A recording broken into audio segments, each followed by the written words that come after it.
Welcome to the InnovaBuzz podcast, where we share all kinds of tips, advice, and interview guests on all things innovation and leadership in modern marketing. Each episode is a conversation with inspiring people who make wonderful contributions to our knowledge in these areas and spark curiosity and ideas to pursue. Join me, Jürgen Strauss from InnovaBuzz, and let's get into today's masterclass on this InnovaBuzz podcast.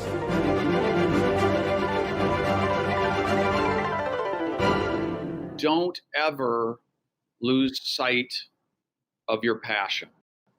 When you're not having fun and you're not excited to get up and go to work every day and find the next big thing or innovate or take your business to the next level, it's not your station in life to live that way. You deserve to stay passionate about this business and the thing you've created and what's possible in the future for the rest of your lives. And there is a way to fix it when you're not feeling that way. Go get some help. Stay connected to your passion.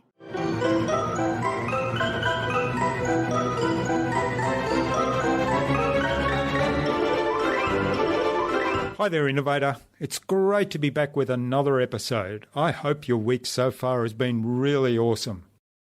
I trust, too, that you enjoyed my recent conversations with Michael Simonetti of And Mine and with Jane Bedell of Dovetail Resolutions. I'm really excited to have on the InnovaBuzz podcast as my guest today, Mike Paton. Paton, as he likes to be called. He's the visionary at EOS Worldwide, a certified EOS implementer at Achieve Traction, an author and a speaker. Paton discovered the Entrepreneurial Operating System, or EOS, about 12 years ago, and he instantly recognized the power of this simple, holistic way of operating a small business. He became a passionate advocate, joined the Professional Implementer Community, and dedicated himself to helping other entrepreneurs get what they want from their businesses. Since then, Paton has conducted more than 1,200 full-day sessions with the leadership teams of more than 110 companies and helped thousands more entrepreneurs by sharing EOS in talks, in workshops, and in webinars all over the world. During that journey, Paton also wrote Get a Grip, an Entrepreneurial Fable, with Gino Wickman, and then succeeded Gino in the role of visionary for EOS Worldwide. In that role, he leads a close-knit community of more than 250 professional EOS implementers around the globe, a couple of which we've had on previous podcasts. Each of them is passionate about helping entrepreneurs run better businesses and live better lives. A quick promotional message from our sponsor, InnovaBuzz. We help coaches and consultants build professional credibility, engage their target audience, and connect with their ideal clients. To help you get clarity about who your ideal client is and how you can communicate with them to build and strengthen an enduring, engaging relationship, have a look at our Marketing Master mini class, which you can access at innovabiz.co/marketing master. It will give you that clarity in less than 30 minutes. It's completely free and it's accessible without even giving away your email. In our discussion today, Paton talked to me about the EOS system as a simple framework for aligning all people in the business to one clear vision and to having the right people in the right seats. He explained how a focus on clear definitions and tracking leading indicators will keep things moving towards your goal. And he explained how important it was to take clarity breaks to get new ideas. Without further ado then, let's fly into the hive and get the buzz from Paton.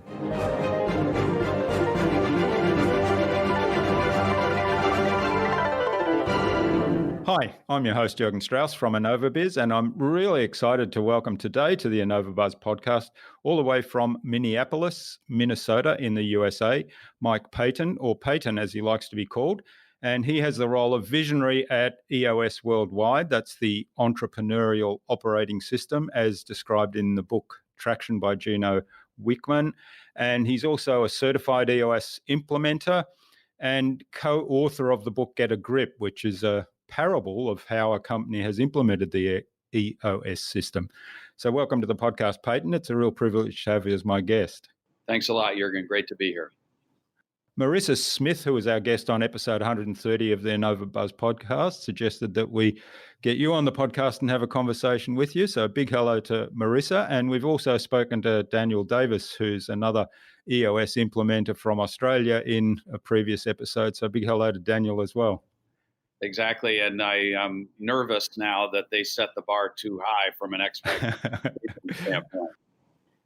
All right, well, we'll see. We can take it in a little bit of a different direction so the comparisons aren't too obvious. All right, now you've had an interesting entrepreneurial journey. You've spent most of your life, as you say, learning as an entrepreneur and also learning from other entrepreneurs.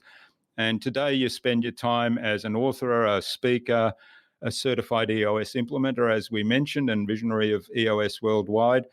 You help entrepreneurs clarify, simplify, and achieve their vision, which I think is really a great elevator pitch, if you like. I'm not sure what the right term is there, but mastering the simple concepts and practical tools we'll be digging into a little bit more today. And you help entrepreneurs run better businesses and live better lives, which I think is a great mission. Now, before we start talking about all things entrepreneurship and business growth and building the life you love, tell us a little bit about how you got to where you are today and what some of the pivotal moments were in that journey. Well, grew up in a family full of teachers. My grandparents were teachers and entrepreneurs. My parents were business owners. And so immediately after college, I started a career in banking, much to my parents' chagrin. My father explained to me that Mark Twain described the banker as someone who gives you an umbrella when it's nice outside and takes it back when it begins to rain. That said, it was a great career. I worked with a lot of talented leaders, great people. I did very quickly learn that I enjoyed serving my entrepreneurial and business owner clients and enjoyed that a lot much more than hanging out with other bankers. And so I always felt like banking was how I was going to figure out how businesses worked, how the people who owned and ran businesses succeeded and failed. And it was a great training ground for that. And from there, I ran or helped run 4 entrepreneurial companies before discovering EOS. And 2 of those 4 companies, we were very successful. I felt like I contributed greatly to the success of the business. And 2 were train wrecks. And it was the train wrecks that made me the person I am today.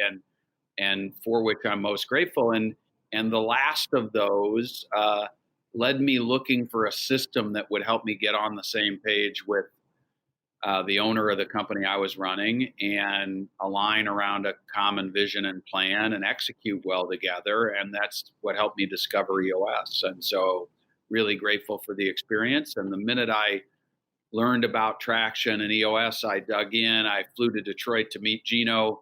And I was hooked. The simplicity, the applicability to all kinds of entrepreneurial companies, and the ability to use a set of simple tools throughout an organization to solve some of the most common problems the people who own and run these companies face was really compelling to me. So when you say train wrecks, the 2 companies that you mentioned as your biggest lessons, what were the big issues there, and how did the EOS address those issues? Yeah, so at one of the organizations, this was in the pre-dot-com bust days back in the late 90s. And I was running sales and marketing, member of a leadership team for a company attempting to create a B2B multi-platform play. And, the common issues, trying to do 27 things great at the same time. Not getting everybody aligned around a vision, strategy, plan, tactics, priorities, et cetera. Saying one thing about yourself out in the marketplace and knowing a different thing to be true inside the organization. And then when you got an opportunity, you had to go figure out how to deliver what you had claimed you were already good at, So yeah. These are, just common entrepreneurial challenges. And and nobody was doing anything wrong. Nobody violated any rules, but it's just you just feel like you're trying to cram 20 pounds of manure into a 10-pound bag every day. And it was tough. And then in the dot-com crash, we ran out of capital and had to wind everything down. And so that was train wreck number one. And then train wreck number two was this a great business here in Minneapolis that I was hired to come run. And the biggest issue for us was I made the decision based on the business imperatives, not the culture and style fit between me and this organization and its existing leadership team. And the mistake was mine. The train wreck was Paton, not really understanding whether or not he as himself could be a great leader in this organization with a vastly different culture and set of cultural norms. And so that, of course, ignites my passion for helping other people, other leaders avoid making those mistakes in the future. All right. Well, walk us through the entrepreneurial operating system then at a very high level and how some of those issues that you described are then addressed by it. Yeah, so at a very high level, what Gino Wickman set out to create when he built the Entrepreneurial Operating System was a holistic system full of simple concepts and practical tools that would help the typical entrepreneurial leadership team, owner, people in the organization get more of what they want from their businesses. It's a simple way of operating an entrepreneurial company, much like the way your laptop is operating now. You don't see all the moving parts, but there is a rhyme and a reason to the way the moving parts work. So it's a system for helping people do that. And when you implement EOS, what you're working to do is strengthen the 6 key components of your business. We believe that every business is either weak or strong in 6 things that make for a truly great business when you're really good at these things. And it's the vision component, getting everybody on the same page with where you're going and how you plan to get there. The people component, making sure you have great people in your unique organization. The data component, running the business on objective information on a handful of numbers that really give you an absolute pulse on the business. The issues component, getting really good at recognizing issues when they arise and solving them for the long-term greater good of the business rather than letting them linger for weeks, months, and even years. The process component is the art and science of getting the most important stuff in the business done the right and best way every time. And then the traction component is bringing focus, discipline, and accountability to everybody. So when you walk around your business and you've clarified your vision, you actually see that everybody's executing on that vision every day, moving you closer to achieving what you know is possible. Yeah, I love the idea that there's 6 and it's drawn as a wheel, and so if you're strong in every one, then the wheel is running smoothly because it's round. But if even one of those is a little weak, then there's an issue, right? Lovely. Yep, exactly. Yeah. All right. Now, there's a lot in that, and I'd like to dig some more, perhaps into 1 or 2 aspects of that. Maybe we'll get on to a third one. But the first one I'd like to dig into is vision. Mm-hmm. And I know you've said in the past that lack of vision is not really a problem with any organization. There are too many visions around, and people have got different ideas of what the vision really is. So how do you address that in EOS? Yeah, and so it underscores one of the things I always hope listeners take away from this conversation is that nothing I'm sharing is theoretical or abstract or a management fad. What Gino did as he was building EOS is he observed a set of common challenges and issues, and there were a lot of ahas, we call them discoveries, of things that are just true of almost all entrepreneurial companies. And when we say the vision component is weak, the common perception is, oh, there's a company that doesn't have a vision, or it hasn't. And truthfully, in most of these organizations, every member of its leadership team believes we're going somewhere and we've got a plan.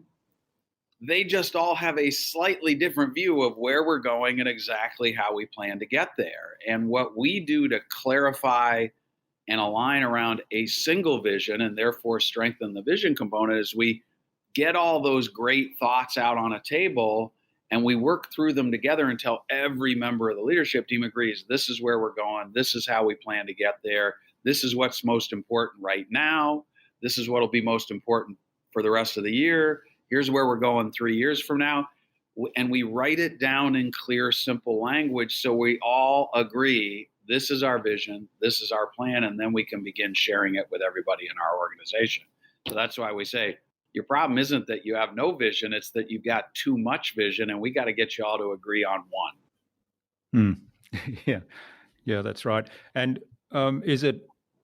is it a bigger problem in a larger organization, or do you find the same thing in a small organization where there's perhaps not that many people who have got different interpretations or different ideas of where the company is going?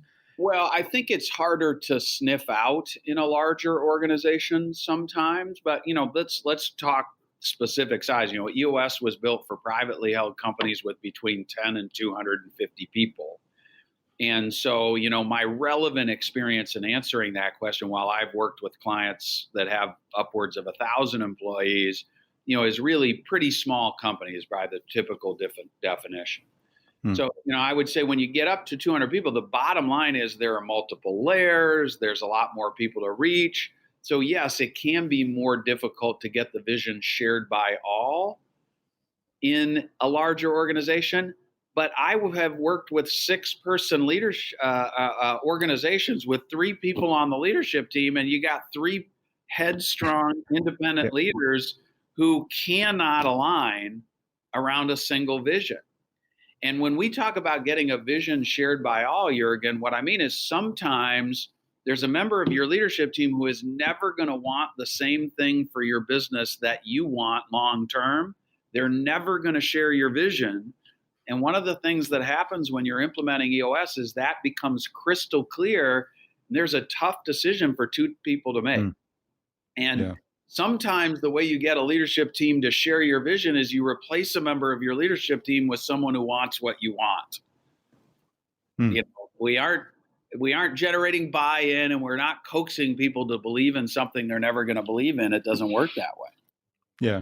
Well, that brings us on to the people aspect. And you mentioned culture and style fit before when you were describing one of your own experiences. So is that a key thing when you're looking at people? I know a lot of the things you do is right people in the right seats, and that vision and leadership group example you gave is probably more in that category. That's right. Yeah, and so what I would say is, the terms "right people, right seat" comes from Jim Collins, talking about the importance of finding the right people for the bus and getting them on your bus, and then making sure they're in the right seat. And what Gino built when he was building the tools associated with strengthening the people component is a mechanism for clearly defining what a right person is and what all the right seats are in your unique organization. That was the aha, is there are a million systems out there for hiring,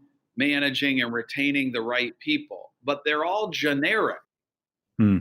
They all work in organizational agnostic ways. And so what we're trying to do is say a great person in your organization, Ms. Entrepreneur A, is different from a great person in your organization, Mr. Entrepreneur B. And so could we just all, as a leadership team, take the time to define what a great person in our unique organization looks and feels like, and then let's hire and fire around that. That's the EOS approach in a nutshell. It's boiling everything down to its barest essentials, simplifying it, and creating a set of simple, practical tools you can use to solve common problems. Yeah, so that would then address cultural fit.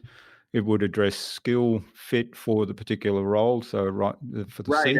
To be clear about those terms, in an EOS company, a right person is somebody who fits your culture like a glove. They share your 3 to 7 core values, and we carefully define those core values when we're crafting the vision. And then we give our clients a tool called the People Analyzer that allows leaders, managers, and supervisors to evaluate the characteristics, attributes, and behaviors of their people against those core values and give positive and constructive feedback to all the people in the organization.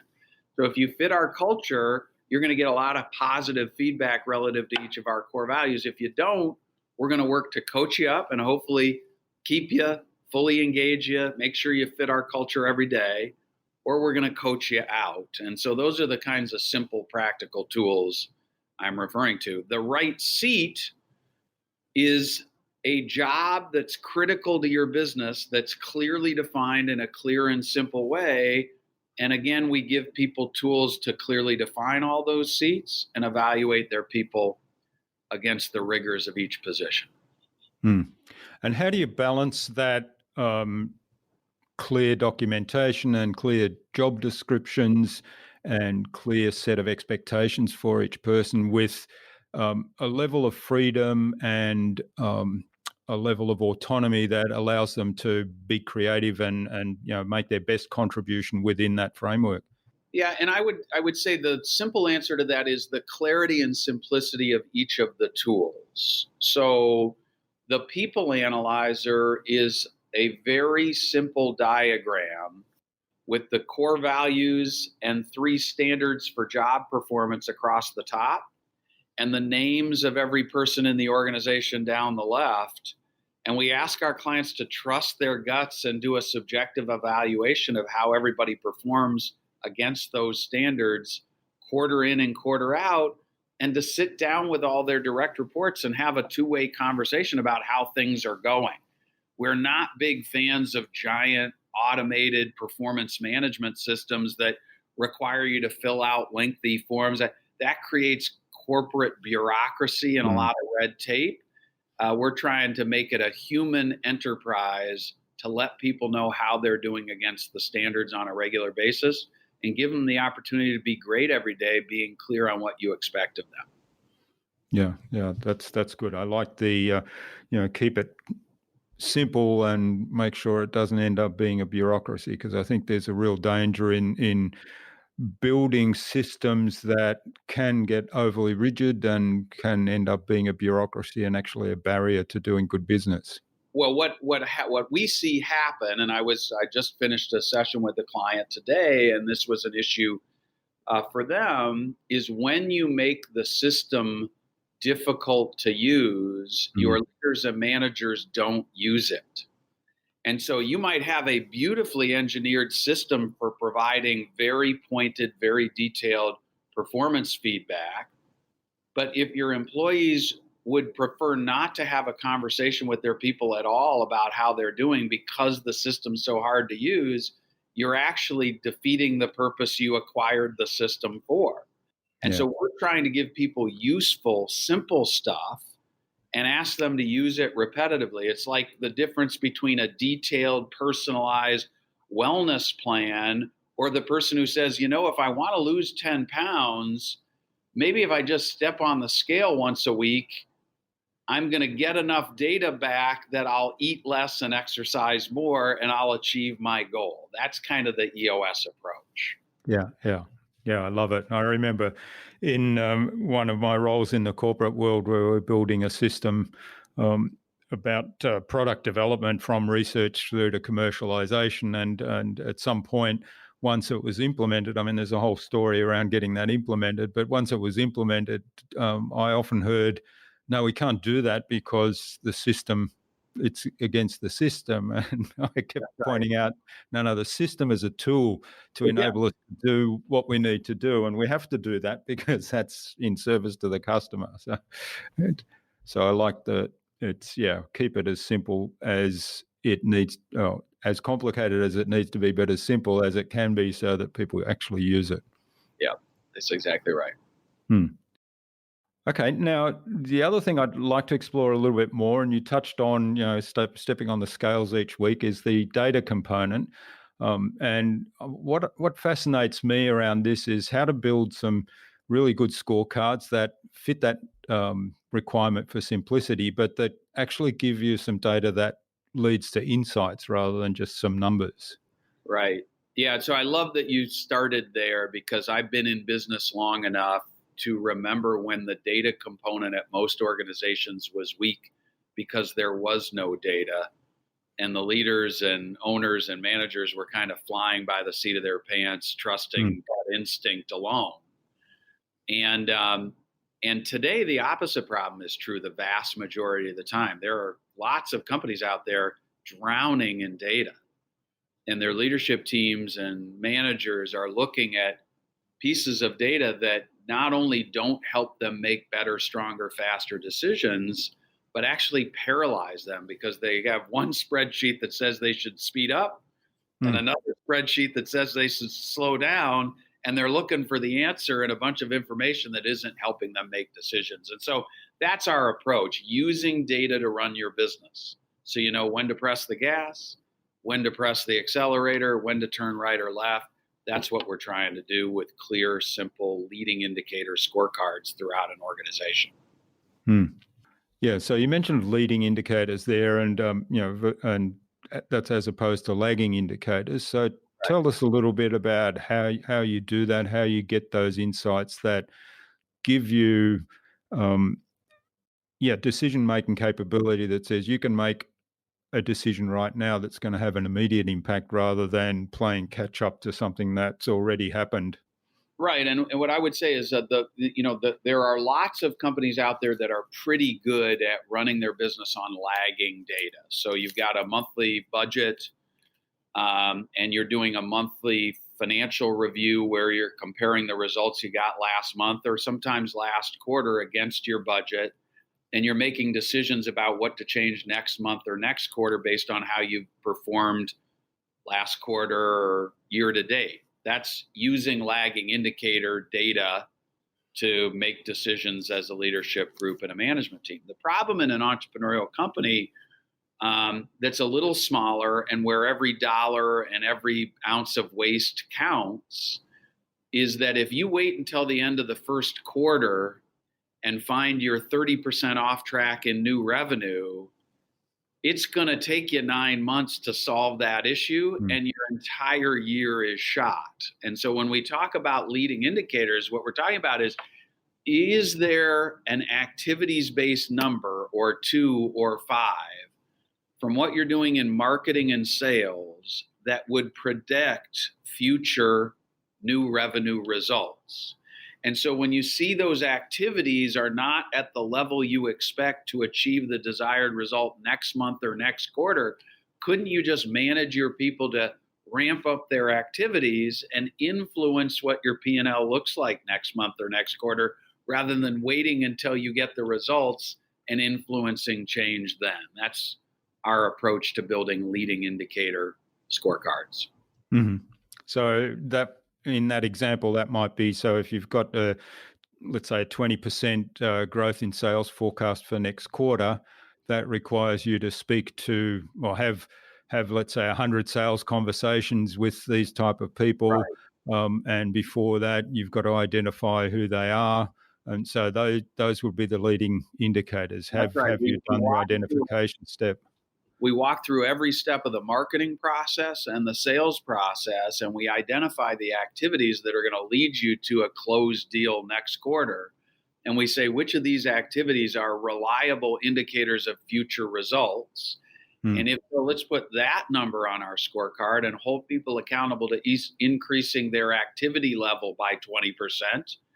Therefore, we're likely to get a 20% increase in result. Yeah. And so that we're managing ahead of the result rather than waiting for the result to tell us what to fix. Yeah, I love it. And I imagine that approach requires a lot less energy than the approach of, we missed our financial results last quarter, now we've got to catch up. So we've got to make up that shortfall. Plus, we're starting this quarter behind where we wanted to be so that whatever growth might be planned for this quarter is actually a lot bigger that we have to achieve to reach the target. It's less of a fire drill is what I would say, but I would be doing your listeners a disservice, Jürgen, if I didn't say the cultural baggage that a leadership team needs to navigate through to implement this mindset about using data to drive championship performance is huge. Hmm. Okay. Nobody in an organization that doesn't drive accountability for data now wants to start doing that. Okay. So my leadership teams know what to do, but the human resistance they get when they say to their seasoned sales staff, hey guys, we're going to start holding you accountable for executing some number of sales calls or producing some number of proposals every week because we're trying to drive accountability for leading indicators of sales results. That doesn't go over well. So please don't minimize the effort required to be great at this. What I would say is the payoff is huge, and the effort and the pain and the cultural difficulty is worth all the energy you sink into change management to do it well. Yeah, and some of that comes back to looking at the whole EOS system again and saying, well, here's the vision, here's our 1-year plan, 5-year plan, and here are the key activities for the quarter, and then the data links into that, so that when you then approach people and say, hey, we need to be tracking against this particular activity, whether it's number of sales calls or marketing programs, and we're going to hold you accountable to run that number and run it in a certain way to marry that into the total picture. Correct. You got it. You've nailed it. Yeah. All right. Now you have the role of visionary for EOS, and I know that in the EOS system there's kind of a very clear distinction between the visionary role and the integrator role within a company. So tell us a little bit more about that. Yeah, so this was another aha, is that as an entrepreneurial company grows from an idea to a going concern to a real organization, a lot of times the person who founded the company and built it from scratch is still sitting in the CEO or chief decision maker or a head cook and bottle washer seat. Long after what the organization needs from that seat is different than what skills and passions the founder brought to the start of the organization. And so Gino kind of studied this issue carefully, and he identified that while visionaries are great builders and creators and creative problem solvers and big idea people and inspirers, there's a long list of things that have to be done in a company that's generating 10 million or 40 million or 100 million in revenue, or has 10 or 50 or 70 people, than there is when you're a one-person show and you're delivering something you're passionate about to a small group of clients. And what he identified was those things were leading and managing people well, having tough conversations when necessary, driving accountability for achieving results, accepting accountability for the business achieving all of its objectives, including P&L and business planning goals, removing obstacles and barriers for other leaders. And so he created this idea that since very few people on the planet are good at both of those things, we might need 2 seats at the top of our accountability chart, one for the visionary creator with very specific roles and responsibilities, and one for the person who's going to beat the drum, be the glue that holds our leadership team together, drive accountability, and, for lack of a better term, keep the trains running on time. And that is an integrator. And many of your listeners who started their own business and aren't having fun anymore are feeling that way because they're a visionary stuck in the integrator seat, and they're being tasked with a bunch of work that they're not very good at and they don't love doing. And that's the problem we're trying to solve. And there's a great example of that in the book Get a Grip, where you've got the situation where there's 2 co-founders and jointly running the company, and one of them is clearly a visionary and one of them much stronger at implementation, but they're not clear on that at the beginning, and they kind of not really clear on what their roles are or how they can best contribute to the leadership team and to the company. Well, and let's tell your listeners what the real issue is. At the very start of the book, they darn near want to kill one another. That's right. is not unusual. And in fact, I had a client come after the book was published and whispered to me with her visionary in the room, "Did you write this about us? Because I swear I wanted to kill him last quarter." So it's real. The tension is real, and that's what we capture with the book. Well, I was thinking of asking whether it was one of your train wrecks that it was based on. But I will say, Gino and I had a rule, and that was if we hadn't seen it 10 times with real clients, we wouldn't allow it to be in the book because we wanted it to be real world and gritty. And we wanted our readers to say, wow, am I familiar with the feel of the way this organization is operating? And so while it wasn't about any one organization, it was definitely an amalgam of lots of companies he and I have experience with. Well, certainly I had the feeling quite a number of times going through the book that I think I've been in that situation before. That's right. Good. Thank you. That's music in my ears. Yeah. I was fascinated that you wrote the book as a story, as a parable to was that a deliberate thing to help people understand better how EOS work? Because I know there's about 4 or 5 other books that are all pretty instructional in their manner and with lots of the tools and templates there. Was that a conscious decision to go that different direction? Yeah, and that was one of the first decisions we made is what type of book are we going to write? And both Gino and I had a fable or parable on our list.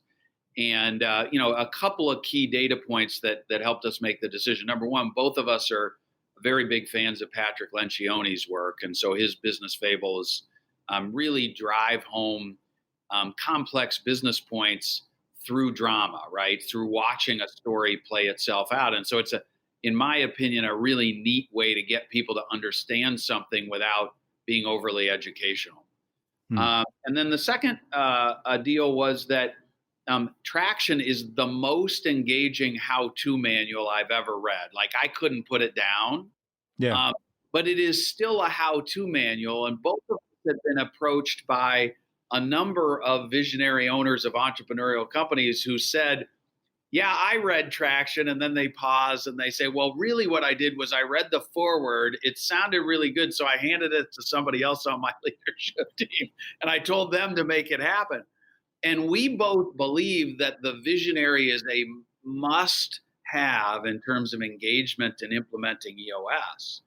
And we felt that maybe some members of our audience that learn better experientially or will stick with a book longer because they want to know how the story played out might get through Get a Grip when they didn't really read every page of Traction. Mm-hmm. And I think one of the things, as you mentioned, Traction is very much a how-to manual, and it is very clear, and there's lots of tools in there, and it's pretty clear how to use those tools. I think what Get a Grip does is paint a really compelling picture as to why you'd want to actually take on those tools, why you'd want to implement that system in a company. Yeah, and the other hope was that in watching humans use the tools, it would make it more real. And I would see an example of behavior I maybe wasn't confident I could employ. So, for example, the integrator has a tough conversation with a member of the leadership team as part of a EOS tool called the 3-strike rule. And a lot of my clients are really afraid of how that's going to go. And it's very reassuring to watch what you perceive to be a real human have that experience, be successful, and it gives you a model for your own approach. So that was our hope. And, luckily the reader feedback has been very positive in that regard. All right. Well, this is fabulous, Paton. I'm just looking at the time. I mean, we could dig some more into all the aspects of EOS, but I think we'll let the reader go and explore that some more. And I would encourage you take a look at Traction and all the how-to and all the tools in there, but also have a look at have a read or listen to the Get a Grip book, because that's a great story of how a company was totally turned around by implementing the whole EOS system and how that played out in real human situations, as Paton's mentioned. Mhm. So I think it's a good time to move on to the Buzz, which is our innovation round, and it's designed to help our audience who are primarily innovators and leaders in their field with some tips from your experience. So I've got 5 questions in the Buzz round, and hopefully you'll inspire somebody to go and do something really awesome today. Perfect. First one, what's the number one thing anyone needs to do to be more innovative? Set aside the appropriate amount of time in a place where you do your best thinking and have absolutely no distractions. It's actually an EOS tool called a clarity break. And the number one reason entrepreneurs stop innovating is they get too busy with other stuff and they don't prioritize thinking and innovation time. So set aside the time and make it sacred. Yeah, that's great advice. And I think having that time and place and removing all those distractions is actually the secret there. Whatever that might be, could be anywhere. That's right. All right. Now, what's the best thing you've done to develop new ideas? Well, setting aside time is one. And the second thing I'd say is listening. And this is something that I've had to develop as an older leader. As a young person, I was very interested in sharing my ideas with everybody else. And I've learned that the secret to innovation and developing new ideas is listening to other people, because there's a lot of people with great ideas out there, and their thoughts about what they need and how to have those needs met often are the key to delivering. Yeah. And sometimes asking really good questions helps them clarify their ideas as well. Couldn't agree more. All right. Do you have, other than EOS, do you have a favorite resource that you use most often? I do. It's called a legal pad and a pen. Yeah. And I'm dead serious about that. Gino and I laugh about it all the time. And some of the younger EOS implementers that we work closely with and help think we're a little silly. But I find that just a blank sheet of paper at the ready, available when I have a great idea, and the ability to jot it down and come back to it and flesh it out is really huge. And I am personally not disciplined enough to do that, even though I know my technology would serve a similar purpose. When I've got technology in my hand, I want to use it for all the other stuff it does. Yeah. And so to me, a legal pad's critical. Yeah. Well, the technology that opens you up to those other distractions that we talked about removing before, right? Exactly. And I know I've got my set of, well, there's 7 of them now, just having a look over here, 7 fountain pens here in different colors. And I love sitting down and writing on paper with that. Now, I do integrate it a little bit with the digital, because I'll photograph the notes I've taken so that I can easily find them wherever I happen to be and wherever I have my phone with me. Love it. All right. Now, what's the best way to keep a project or a client on track? And I think we've talked about this a little bit. Yeah. I love that question. I've been thinking about that. So a clear definition of what on track and success looks like that both parties agree to, and B, a regular meeting pulse or communication cycle where you check in with one another to make sure both parties feel you're on track. So the mistake we're trying to avoid there is you may reach agreement and then never talk again until delivery.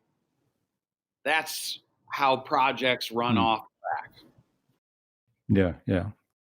That's a great point. And it comes back. That's kind of like a leading indicator, isn't it? If you have the regular check-ins and say, well, we've done all the things that will lead to the outcome we've agreed, or we haven't. And so what do we need to do to get back on track? Well, and a way to test this theory is pretend that a husband and wife agree to split their house in half, and each is going to clean one half of the house. Imagine at the end of that, the two people coming together and both saying, I'm done, without having validated that the definition of clean is similar. Yeah. That's going to be for disaster. So yeah, that's right. Yeah. Yes, that reminds me of cleaning up the garage. Have you cleaned up the garage? Yeah, yes, I've cleaned up the garage. It I looks thought that pretty might hit. messy. Yeah. Yeah. All right. And what's the number one thing anyone can do to differentiate themselves? Truly deliver as promised every time.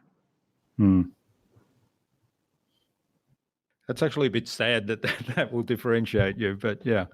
It's a lost art, Jurgen, and there's a lot of people on this planet who believe that being busy is a good excuse for not delivering, and getting close is good enough. And I think the idea of really getting clear about what you're going to deliver, reaching agreement with someone, and then doing everything humanly possible to deliver, and owning success and failure equally is a differentiating characteristic in today's day and age. That's great advice. And if you then apply the principles that you mentioned about being clear on what on track looks like and keeping things on track, then that's a really good way to keep that all very transparent. That's correct. And when that is your way of operating, you rarely make a commitment you know you can't deliver on. So you get really good at saying no. That's the key. Yeah. I think a lot of people struggle a little bit with saying no, and then they do make those commitments that they're probably destined never to actually fulfill. That's right. That's right. All right. Well, thanks, Paton. This has been really great. So where can people find out more about you and about EOS, and maybe even get in touch, and also about the books? Yeah, so we built the EOS Worldwide website, eosworldwide.com, specifically to give information about all the implementers in the world, including me, about the 5 books in the Traction Library. There's a lot of EOS tools and videos available for free download and viewing. So please send your listeners there, and I welcome anybody to click on my profile page, reach out to me directly. I'd love to hear from you and do what I can to help you.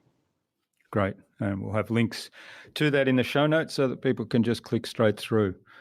So what final parting piece of advice would you like to leave our listener with today? And if they want to be a leader in innovation and in their field?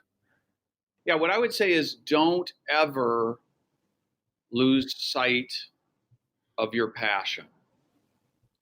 When you're not having fun and you're not excited to get up and go to work every day and find the next big thing or innovate or take your business to the next level, it's not your station in life to live that way. You deserve to stay passionate about this business and the thing you've created and what's possible in the future for the rest of your lives. And there is a way to fix it when you're not feeling that way. Go get some help. Yeah. Stay connected to your passion. Yeah, that's great advice. And it comes back to something I said in the introduction, I think, and we didn't actually touch on it in detail throughout the conversation, and that's that the business should be there to allow you to live the life that you want to live. And unfortunately, a lot of people have a business that consumes their life and kind of dictates how they can live. Yep, that's exactly right. That's exactly right. All right. Well, finally then, Paton, who would you like me to chat with on a future InnovaBuzz podcast, and why? Well, I've been talking about the influence Gino Wickman has had on me and the rest of the entrepreneurs I know. And so I'd put Gino on the list, but not to talk about traction, actually. Gino's just published his latest work. It's called The Entrepreneurial Leap. It is a book to help entrepreneurs in the making decide whether or not they are entrepreneurs at the core. And if they are, it illuminates a path for them to develop into successful entrepreneurs, owning and running great businesses. And so it would be cool for your listeners to hear about how to do that, or to share it with the people in their lives that may be entrepreneurs in the making. Yeah, that sounds fascinating. I haven't gotten around to reading that book yet, but I'll definitely do that. And we'll see if we can get Gino on the podcast as well. So thanks for that. Awesome. My pleasure. Yeah, well, thanks so much for sharing your time and your insights and describing EOS in a little bit more detail for us today, Paton. I've really enjoyed this and I've enjoyed the conversation, learnt a little bit more about some of the ins and outs and some of the risks and some of the things that EOS can help you really get alignment within the company and drive success and building that life that you want to live so that the business is actually serving that. So thanks for that. All the best for the future, and let's stay in touch. I look forward to it. Thanks very much for the time, Jürgen.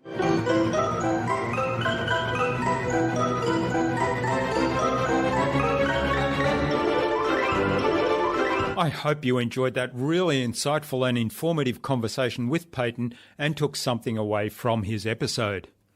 Paton certainly is able to very succinctly describe the entrepreneurial operating system and each element, and we dug into the vision component and in particular the people component as well. And he was really clear about how it will improve any business. I'd love to know what you took away from Paton's episode. Leave a comment below the blog post, which you can find at innovabiz.co/Mike Paton. That is MikePaton, all lowercase, all one word, innovabiz.co/Mike Paton. You'll also find contact information for getting in touch with Paton there, as well as links to the EOS Worldwide website, with all the resources we spoke about in this conversation. Paton suggested we have a conversation with Gino Wickman, the author of Traction and of the Entrepreneurial Leap and creator of the Entrepreneurial Operating System, on a future InnovaBuzz podcast, particularly to talk about the Entrepreneurial Leap. So, Gino, keep an eye on your inbox for an invitation from us to the InnovaBuzz podcast, courtesy of Paton. Remember to check out our Marketing Master mini class at innovabiz.co/marketing master. It's completely free and accessible without even giving away your email. But most importantly, in less than 30 minutes, you'll gain absolute clarity about your ideal client and how you can communicate with them to build and strengthen an engaging, enduring relationship. And isn't that what it's all about? Getting started with that relationship and then later on translating that into business.